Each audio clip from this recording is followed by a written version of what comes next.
After Freddie Mercury died, David Bowie said that he had been the most distinctive voice he had ever heard in rock music. He did not say this only once. He said it across multiple interviews in the years after November 1991, with a consistency and a specificity that suggested he had thought about it carefully before saying it. He described Freddie Mercury's vocal range as extraordinary. He described his stage presence as unequaled. He described the quality of Freddie Mercury's relationship with an audience as something he had never seen in anyone else. All of this, David Bowie said in the years after Freddie Mercury was gone. The question that deserves to be asked is, why didn't he say it before? These two men had known each other for 20 years. They had made one of the most celebrated records in the history of rock music together. They had moved through the same world, occupied the same cultural space, been two of the most significant figures of the same generation for 2 decades. And in all of that time, in all of those years, they had barely spoken about each other publicly. The silence was not absence. The silence was the specific form that the respect between them took.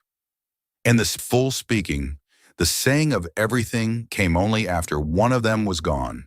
David Bowie and Freddie Mercury first encountered each other in the early 1970s London music scene, glam rock and art school ambition, the particular energy of a moment when British popular music was reinventing itself theatrically. Bowie was already a star. Ziggy Stardust had arrived in 1972. Freddie Mercury was becoming One Queen's first album appeared in 1973. They were from the beginning working in the same territory. Rock as total performance, the stage as a space where the ordinary rules of identity were suspended and the performer could be as large as they needed to be. They knew each other. They moved in the same world. And for 20 years, across everything they each did independently, what they shared remained mostly unspoken in the public record. The public document of the relationship between David Bowie and Freddie Mercury is Under Pressure, the song they made together in a single session at Mountain Studios in Montreux in the summer of 1981. The session had not been planned as the recording of a specific song. It had been planned as a social occasion, Bowie visiting the studio where Queen were working, the two creative forces in proximity. The recording as something that emerged from the evening, rather than something that was brought to it with prior arrangement. What emerged was Under Pressure, Freddie Mercury on piano, the specific bass line from John Deacon that would become one of the most recognizable sounds in popular music. Bowie's voice alongside Freddie Mercury's in the specific counterpoint that the song required. The recording has been heard billions of times since 1981. It has been performed and sampled and quoted and referenced in ways that suggest it has become part of the basic sonic furniture of the world. And it was made in one night by two people who had known each other for years and had not, until that night, made anything together. One night, one song. Everything they shared in that song, and then back to the parallel lives they had been living. One session, one song. 20 years of knowing each other and one night of making something together. Under Pressure, and then the parallel lives continued. Bowie making his music, Queen making their music. Two trajectories that knew each other and respected each other and occasionally shared a room and had made one extraordinary thing together and otherwise existed in the same world without merging into it. The silence between two people who have made Under Pressure together and then said almost nothing publicly about each other for 10 years is not a silence of indifference. It is a silence of something else, something that the song already said. The specific quality of the silence between David Bowie and Freddie Mercury in the public record across the years between Under Pressure and Freddie Mercury's death is worth examining carefully, because it is a silence that has been misread as indifference, and that was in fact the opposite. Two people of the specific kind of creative stature that both of them occupied do not need to confirm each other publicly. The confirmation is implicit in the shared history, in the single night that produced Under Pressure, in the knowledge that the other person was in the world and making things of the kind that only they could make. Public declarations of admiration between people at this level of achievement have a specific quality of diminishment. They reduce the acknowledged person to an object of praise rather than treating them as an equal. David Bowie did not publicly and frequently say that Freddie Mercury was extraordinary because Freddie Mercury was his equal, and between equals of a certain kind, the admiration does not need to be spoken to be complete. It was complete. Both of them knew it. The not saying was the specific form the knowing took. The Freddie Mercury tribute concert on the 20th of April 1992 at Wembley Stadium brought together an extraordinary range of artists to perform Queen's music. David Bowie was among them. He performed Heroes, his own song, not a Queen song, a choice that was significant. He brought the thing that was his to the concert for Freddie Mercury, rather than simply performing the mourn person's repertoire. He performed Under Pressure with Annie Lennox, and at the end of his set, he knelt on the stage at Wembley and recited the Lord's Prayer. Not sang, recited. The specific quiet of a person who has something to say that is larger than music can carry. At a rock concert in front of 72,000 people for Freddie Mercury. Not a tribute in the conventional sense. A private act made public a form of prayer for a person he had known for 20 years and had never needed to praise publicly because the knowing had been enough. In the years following the tribute concert, David Bowie gave interviews in which he spoke about Freddie Mercury in terms that were, for David Bowie, unusually direct and unusually generous. He described Freddie Mercury as the most distinctive voice he had ever heard in rock music. He described him as an original. He described the specific quality of Freddie Mercury's vocal range, the specific technical ability that allowed him to move between registers with a completeness that very few singers have achieved as extraordinary even by the standards of the extraordinary. He described the Live Aid performance as the greatest live performance he had ever seen. These statements are not the statements of someone performing a tribute obligation. They are the statements of someone who had been carrying a specific assessment for 20 years and who, with the person no longer present to receive it directly, was now saying it to the world that the person had left. Bowie was precise about it. He was not vague in the way that tribute statements are often vague. He used specific words. Most distinctive, extraordinary range, greatest live performance, the words of someone who had been thinking about this for a long time. Most distinctive voice he ever heard in rock, greatest live performance he ever saw, extraordinary range. These are the words David Bowie used after Freddie Mercury was gone. He had these words in him for 20 years. He had not said them publicly while Freddie Mercury was alive. He had said them in the only form that mattered while Freddie Mercury was alive. By being in the same room, by making Under Pressure, by the specific silence of someone who does not need to say what they know, because the knowing is already complete. And then Freddie Mercury was gone. And Bowie said it, all of it, directly, with specific words. The specific quality of David Bowie's admiration for Freddie Mercury was the admiration of one extraordinary voice for another. Bowie understood voice in a specific technical and artistic sense, not merely as the instrument that carries a melody, but as the primary tool of self-presentation, the thing that tells the listener who the person singing is. In Freddie Mercury's voice, he heard something that exceeded even the extraordinary, a voice that was not a limitation to be worked around, but a resource that was, for practical purposes, without limit.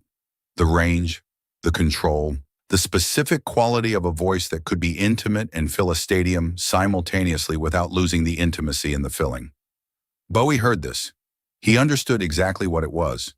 He said it after Freddie was gone. Most distinctive voice in rock music. He was right. And being right about Freddie Mercury's voice required the specific understanding of someone who had a voice of their own. The parallel careers of David Bowie and Freddie Mercury, 20 years of occupying the same cultural territory, were parallel in the sense that they never merged, but always ran alongside each other at the same level. When Bowie did something extraordinary, Queen were doing something extraordinary. The two careers were not in competition. Competition requires one winning and one losing, and neither ever lost. They were in parallel, two extraordinary things happening simultaneously, aware of each other. Bowie's theatrical sensibility is colder, more conceptual, more interested in the idea of the persona as persona. Freddie Mercury's is warmer, more immediate, more interested in the crowd as collaborator. But both come from the same conviction, that rock music can be as large as the person performing it needs it to be, that there is no ceiling on what a performance can contain. David Bowie lived for 25 years after Freddie Mercury died.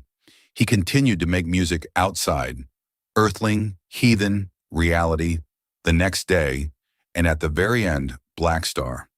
The album, released 2 days before his death in January 2016, received as the most complete farewell record ever made. In those 25 years, Bowie occasionally spoke about Freddie Mercury, always with the direct and precise admiration his statements after 1991 had established. And in January 2016, when Bowie died of cancer at 69, the loss was recognized by people who understood what the two of them had shared. Two extraordinary voices, born within 2 years of each other, 25 years apart in death, having made under pressure together and having said the most important things about each other only after one of them was gone. Freddie Mercury died in November 1991. David Bowie died in January 2016, 25 years between them. In those 25 years, Bowie carried what he knew about Freddie Mercury and said it directly when he was asked. Most distinctive voice, greatest live performance, extraordinary range. And then Bowie was gone too. And now both of them are in the record in Under Pressure, in the tribute concert footage, in the specific parallel that their careers describe.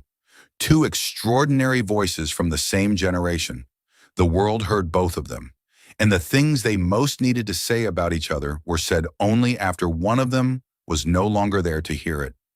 Under Pressure is the most complete statement of what David Bowie and Freddie Mercury shared, and it is a statement that neither of them made consciously, as such it emerged from an evening, from the specific chemistry of two creative forces in the same room, from the quality of what happens when people of a certain kind are together and a tape recorder's running. The song is about the pressure of ordinary human love and connection, about the difficulty of caring and being cared for in a world that makes both things difficult. Why can't we give love that one more chance? The asking is shared. Both voices in the song asking the same question simultaneously, neither of them answering for the other, both of them in the question together. This is what the best collaborations produce, not the dominance of one vision by another, but the specific quality of two visions finding a shared question that neither would have found alone. Under Pressure is the question that Freddie Mercury and David Bowie found together. The answer they left to everyone who has heard it since. The specific fact that David Bowie said the most important things about Freddie Mercury only after Freddie Mercury was gone is not a failure of generosity. It is the fullest possible form of respect. While Freddie Mercury was alive, Bowie's admiration was expressed in the most complete form available. By being his peer, by making Under Pressure with him, by the specific acknowledgement that exists between people who are too equal for ordinary praise. After Freddie Mercury was gone, the admiration had a new function. It was for the world that had lost him. Bowie said the most distinctive voice in rock music, not to Freddie Mercury, who already knew what his voice was, but to the people who were trying to understand what they had lost. Said by someone who had one of the most distinctive voices in rock music, which made the words heavier than they could have been from anyone else. The waiting was the weight, the posthumous was the gift. The most distinctive voice in rock music, said by the person who had the second most distinctive voice in rock music, said after the most distinctive voice was gone, said so that the world could understand what it had lost. Bowie had carried this for 20 years. He gave it to the world when the world needed it. That is the specific quality of what he did. That is why the waiting was not failure. That is why the posthumous was the most generous thing. David Bowie said that Freddie Mercury was the most distinctive voice he had ever heard in rock music. He said it after Freddie Mercury was gone, with the specific directness and precision of someone who had been carrying the assessment for 20 years and was now giving it to the world that had lost the person it described. They had known each other for 20 years. They had made Under Pressure together in a single evening in 1981. They had occupied the same cultural territory across 2 decades without merging into each other, without publicly confirming what they knew about each other, without saying the things that between equals of their kind did not need to be said. And then Freddie Mercury died, and Bowie knelt on the stage at Wembley and recited the Lord's Prayer for him. And in the years after, Bowie said everything: the most distinctive voice, the greatest live performance, the extraordinary range. He said all of it. He was precise about it. He was right about it. And 25 years later, when Bowie died, what remained was the record. Under Pressure and the tribute concert, and the words that the one had said about the other after the other was gone. Two extraordinary voices, the same generation.